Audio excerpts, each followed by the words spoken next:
नमस्ते, हाय सभी को जो ये वीडियो देख रहे हैं।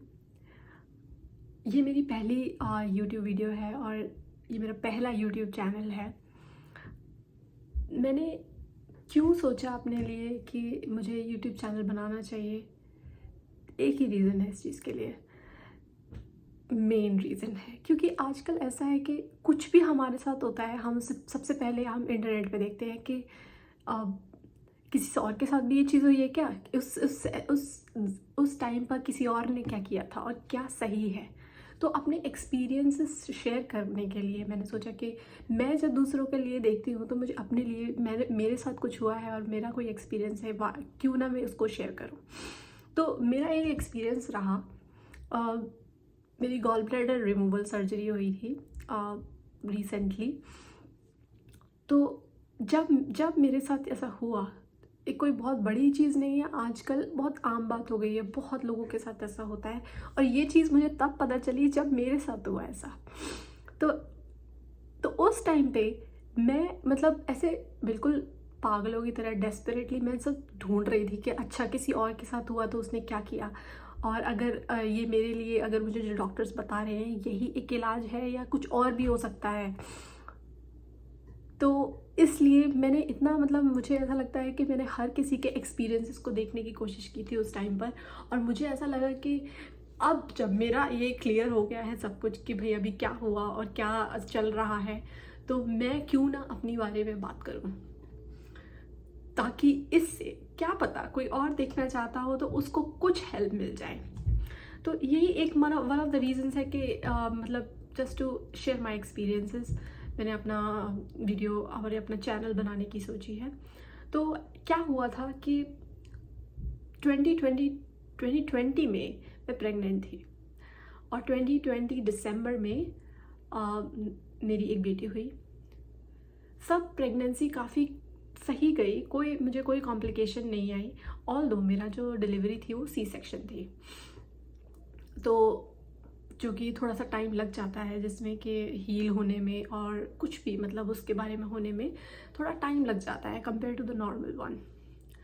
तो क्या हुआ था, दिसंबर में मेरी जब डिलीवरी हुई तो ठीक है, मेरा रिकवरी चल रही थी, मेरी बेटी छोटी थी। बट फेबररी आते आते, फेबररी में मुझे एक दिन मतलब हमें हमारे इंडियंस में ऐसा होता है कि हम लोग काफ़ी अच्छा बिना तला खाना या कुछ जितना प्रोटीन पौष्टिक खाना हम डिलीवरी के बाद खाते हैं, हम कोशिश करते हैं अपना खाने की। तो वो भी मैं भी वही कर रही थी। फेबररी में जब मुझे लगा कि अरे मतलब अभी मेरा सब सही चल रहा है, तो और मेरा मन किया कुछ पकौड़ा खाने के लिए, क्योंकि काफ़ी टाइम हो गया था मुझे खाए हुए और मुझे इन चीज़ों का शौक़ है। तो मैंने एक ब्रेड पकौड़ा खा लिया उस टाइम पे। और खाते खाते ही मुझे ऐसा फील हुआ कि मुझे कुछ सही नहीं लग रहा है, मुझे पेट में कुछ अजीब सा मतलब हलचल सी महसूस हो रही है। उसके जस्ट खाते ही मेरी बेटी रोने लग गई और मैंने उसको दूध पिलाने के लिए उसको उठाया और मैंने जैसे ही उठाया, मैं बस ऐसे बात ही कर रही हूँ कि मतलब मुझे ऐसा लग रहा है, मैं अपने हस्बैंड से बात ही कर रही हूँ कि मुझे ऐसा लग रहा है कुछ अजीब लग रहा है मुझे पेट में। और एकदम like with in a second मुझे ऐसा पेन दर्द हुआ कि मुझे समझ में ही नहीं आया ये क्या पेन है। मुझे ऐसा पेन हुआ और वो पेन यहाँ एब्डोमेन में होता है। तो मुझे लगा कि पता नहीं क्या है, ये क्या हुआ है एग्जैक्टली, ये गैस बनी है, ये ऐसी क्या सीवियर गैस है या हार्ट अटैक है, ये एग्जैक्टली क्या है, इतना तेज पेन, इतना तेज मेरे को कभी नहीं हुआ ऐसा पेन। तो मैं बहुत ज़्यादा डर गई।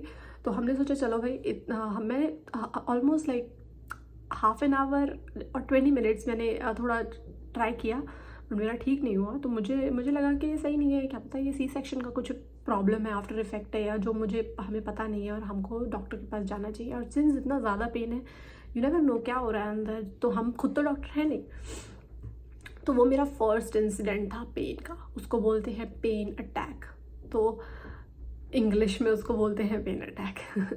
तो इस दौरान क्या हुआ, जब मेरा पेन ठीक नहीं हुआ तो मैंने सोचा कि चलो हमारी बेटी को हम घर पे छोड़ते हैं, क्योंकि कोरोना का टाइम है, हम हॉस्पिटल में उसको लेके नहीं जा सकते हैं। तो हमने किसी अपने रिलेटिव को यहाँ पर बुलाया एंड मैं और माय हस्बैंड हम दोनों हॉस्पिटल गए। हम जब तक इमरजेंसी में पहुँचे उसके बीच में एक जैसे आप लोगों को पता है पेट्रोल पम्प्स पे छोटी छोटी शॉप्स रहती हैं, उधर से मैंने एक जिंजर एयर ली जस्ट इन केस कि जिंजर एल से लोग बोलते हैं अगर गैस होती है तो वो ठीक हो जाती है। मैंने उसकी एक सिप ली, पहुँचते पहुँचते मेरा बहुत बहुत ज़्यादा दर्द था तब तक भी। और जैसे ही हम हॉस्पिटल पहुँचे हमारा मेरा पेन ख़त्म। मैं अंदर गई, मुझे समझ में नहीं आया कि इतना लाइक ऐसे इंस्टेंटली जैसे आया ऐसे ही इंस्टेंटली चला गया। मैं अंदर गई, मैंने उसको बात करी, उन्होंने बोला वेटिंग है थोड़ी, 3 घंटे के आसपास लग जाएगा, आपको रुकना है तो रुकिए, बट अब भी आप अगर ठीक फील कर रहे हैं सब तो हो। तो मुझे लगा कि मेरी बेटी है घर पे और मुझे दर्द नहीं हो रहा है, तो क्या पता ये सीवियर गैस्ट्रिक अटैक ही हो, कुछ गैस वैस का कुछ सीन हुआ है, मैंने कुछ उल्टा सीधा खा लिया, इस वजह से मुझे ये हुआ है। तो हम लोग घर चले गए। उसके 15 दिन बाद मुझे ये पेन फिर से हुआ। इस बार मुझे पता था कि मेरे को जिंजर एल पीने से मेरा पेट ठीक हो गया था, तो इसके लिए हमने पहले से ही जिंजर एल ला के रखी हुई थी, क्योंकि हमें नहीं पता था कि ये फिर से आएगा नहीं आएगा, ये एग्जैक्ट क्या प्रॉब्लम है। तो मैंने जिंजर एल पी, मैं ठीक हो गई थोड़ी सी देर में। फिर मुझे ये पेन एक बार फिर आया, पर ऐसा ही होता था कि जब तक मैं सोचती थी कि मैं डॉक्टर के पास जाऊँ तब तक मेरा ठीक हो जाता था। इस दौरान मैं इंडिया भी गई और वहाँ पर भी मुझे एक बार आया था पेन, बट वही लाइक विदिन 5 मिनट्स इंस्टेंटली आता और इंस्टेंटली चला जाता।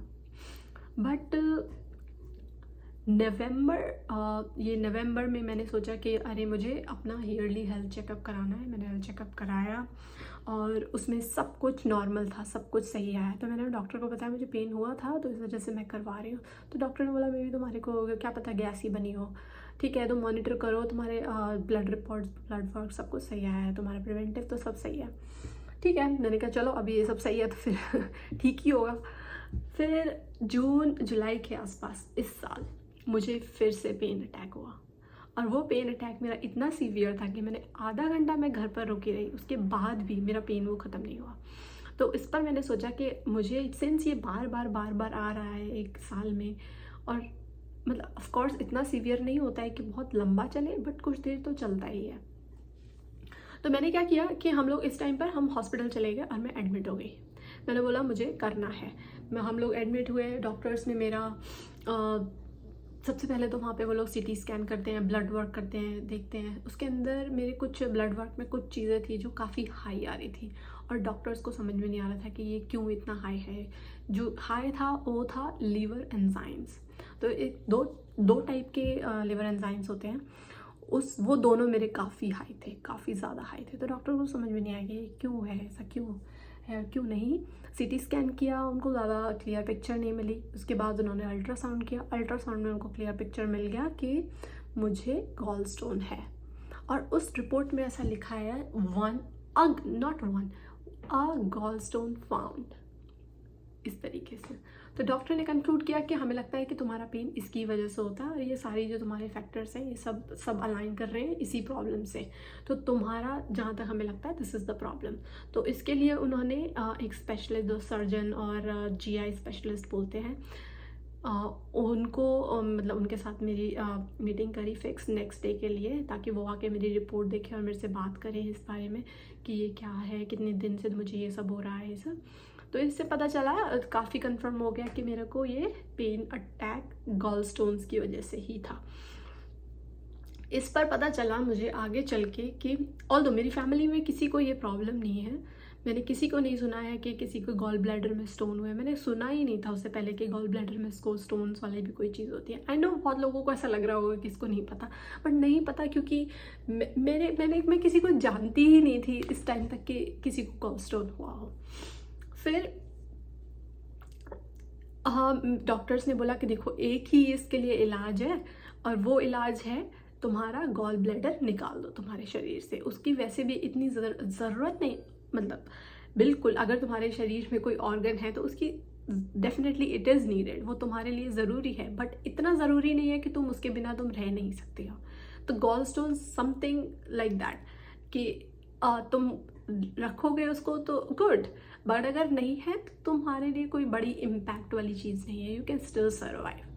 तो उन्होंने मुझे ये बोला कि अगर मैं रेडी हूँ तो वो मेरा आज ही मेरा ऑपरेशन कर देंगे, और इसके लिए उन्होंने मेरे से परमिशन मांगी। मैंने बोला आई थिंक मैं तो अभी रेडी नहीं हूँ, मुझे तो आज ही आप लोगों ने बताया है कि ऐसा ऐसा है, और अब ऐसा बोल रहे हो कि आज ही ऑपरेशन कर दो, और ये आई थिंक मैं रेडी नहीं हूँ इस चीज़ के लिए। और मैं थोड़ा सा टाइम लेना चाहती हूँ। डॉक्टर ने बोला नो प्रॉब्लम, तुम अपने घर जाओ, आराम से तुम सोचो इस बारे में, तुमको अगेन फिर से पेन हो तो तुम इसको काफ़ी सीरियसली लेना शुरू कर दो, क्योंकि ये तुम्हारी जान तक ले सकता है। ये ऐसा दर्द है कि तुम्हें ये बहुत ज़्यादा प्रॉब्लम दे सकता है लाइफ में। तो यही रीज़न था कि मैं उसको अब सीरियसली ले रही हूँ, बट मैं अभी एकदम उसी दिन ऑपरेशन कराने या सर्जरी कराने के लिए रेडी नहीं हूँ। तो अभी ये स्टेटस था।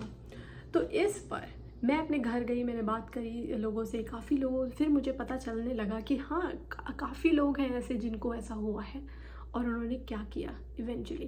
काफ़ी मैंने सर्च किया, क्योंकि कि मुझे अगर ऐसा बोल रहा है कोई कि तुम अपना गॉल ब्लैडर निकलवा दो, तो मुझे नहीं पता कि इससे मेरे शरीर पे क्या असर होगा। तो मुझे ऐसा देखना है कि इसके अलावा, अगर निकलवाने के अलावा भी कोई इलाज है तो मुझे उससे देखना है। क्या पता कोई आयुर्वेद में हो, क्योंकि क्या पता कोई और डॉक्टर, किसी और से मैं बात करूँ, वो बता दें कि इस तरीके से हो। क्योंकि गूगल पे तुम जिस तरीके से तुम सर्च करते हो उसी तरीके से तुम्हारे को रिजल्ट मिल जाते हैं। कि तुमने अगर सर्च किया टेल मी कि आयुर्वेदिक इलाज, तो तुमको उस तरीके के इलाज बता देंगे कि ठीक है ये सब लोग करते हैं, तो देख करके देख लो। बट इफेक्टिव है कि नहीं है ये किसी को नहीं पता। और इन दी एंड उन लोगों ने भी सर्जरी करवाई है या नहीं है ये मुझे नहीं पता, क्योंकि गूगल पे तो नहीं लिखा है ये सब लोगों के रिव्यूज़। तो इसके लिए मैं यूट्यूब पे देखने लग गई लोगों के एक्सपीरियंसेस वगैरह। तो मुझे काफ़ी हेल्प मिली। मुझे इवन बिफोर मैं अपना दिमाग बनाती सर्जरी के लिए, तो मैं लोगों को एक्सपीरियंसेस देखने लग गई कि अच्छा उनका सर्जरी के बाद कैसा रहा, और सर्जरी हुई तो वो कैसी रही, सर्जरी कितने दिन का प्रॉब्लम था, कितने दिन का पेन हुआ, इस तरीके की चीज़ें मैं देखने लग गई।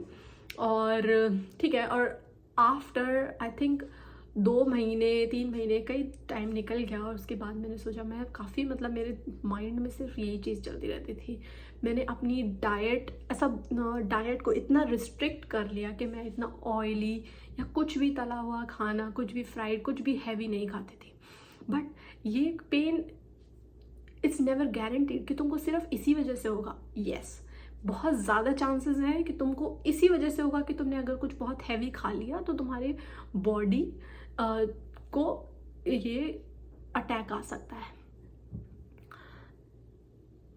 इस चीज़ के लिए मैंने बहुत अपनी तरफ से बेस्ट किया। योगा जो बोले जा रहे थे यूट्यूब पे या गूगल पे के इसके लिए अच्छे होते हैं, सब करा मैंने। और इन दी एंड मुझे फिर भी पेन होता था बीच बीच में, और काफ़ी स्ट्रेसफुल टाइम था कि तुम्हारे शरीर के साथ ऐसा हो जाए, तुम्हारी एक छोटी बच्ची है और तुमको कभी नहीं हुआ है इस चीज़। बट ये चीज़ मैंने पता चला मुझे कि ये मुझे सिर्फ प्रेगनेंसी के बाद ही क्यों है। तो डॉक्टर्स को एग्जैक्टली मुझे कोई इतना अच्छा आंसर नहीं मिला, बट जहाँ तक मुझे आंसर मिला कि ये बहुत ज़्यादा चांसेस है, पहली लेडीज़ फीमेल में होना और उनकी 40s में होना, नॉट नेसेसरी, मैं तो बहुत 40s नॉट नेसेसरीली फिर 40s में होना जिनको। But third thing is pregnancy के बाद भी there are lot of chances in female कि उनके अंदर ये प्रॉब्लम हो सकती है। ऐसा बोलते हैं कि 90% लोगों में तो ये स्टोन्स होते ही हैं, बट वो तुमको दर्द नहीं देते, तो तुमको कुछ पता नहीं चल रहा है तुम्हारे शरीर को कि है कि नहीं है। बट अगर तुमको सिम्टम्स हो रहे हैं तो इसका your body is giving you science कि ये प्रॉब्लम कर सकता है। तो यही चीज़ थी जो मैंने सोची कि मैंने 2-3 डॉक्टर्स से कंसल्ट भी किया इस बारे में, और मैंने काफ़ी ओपिनियंस लिए, मैं कितने लोगों से इधर उधर मैं बात करा। मुझे यही बात है एग्जैक्टली कि मुझे इस तरीके से बनाना, लोगों से बात करनी पड़ी। तो मैंने सोचा कि क्यों नहीं मेरे साथ जो हुआ है कि मैं लोगों को बताऊं कि क्यों हुआ, मुझे कैसे पता चला ये गॉलस्टोन है। अगर आपको ऐसा कुछ हो रहा है तो क्या हो सकता है, क्योंकि एक और चीज़ है, मेरी मम्मी को भी इस तरीके का दर्द हुआ था प्रेगनेंसी के बाद, ऐसा वो बताती हैं। उनको अभी कंफर्म नहीं है कि गॉल ब्लैडर पे स्टोन्स है कि नहीं है उनको, क्योंकि अभी उनको ये सब प्रॉब्लम्स नहीं होती हैं, बट शुरू में होती थी। बट अब जब मैं इतना हम लोग अवेयर हो गए हैं इस बारे में, तो मैं अपनी मम्मी से बात करते थे तो उन्होंने बताया कि मुझे भी ऐसा दर्द होता था, बट अब वो चला गया है। तो मे बी यही रीज़न है कि अब उनका जो स्टोन्स है उन्होंने मतलब असर करना बंद कर दिया है। और क्या पता उस टाइम पे अगर वो बहुत ज़्यादा उनको पेन होता बार बार होता तो क्या पता उनको भी निकलवाना पड़ जाता है। तो ये जेनेटिक होता है बिल्कुल। तो अब मेरे केस में मुझे नहीं मालूम ये एग्जैक्टली जेनेटिक है कि नहीं है, बट डेफिनेटली स्टोन्स हैं, मुझे ऐसा लगता है। और स्टोन्स अगर हैं तो कोई प्रॉब्लम नहीं है, बट अगर वो सिम्टम्स शो कर रहे हैं, तुमको दर्द कर रहे हैं, तो प्रॉब्लम है।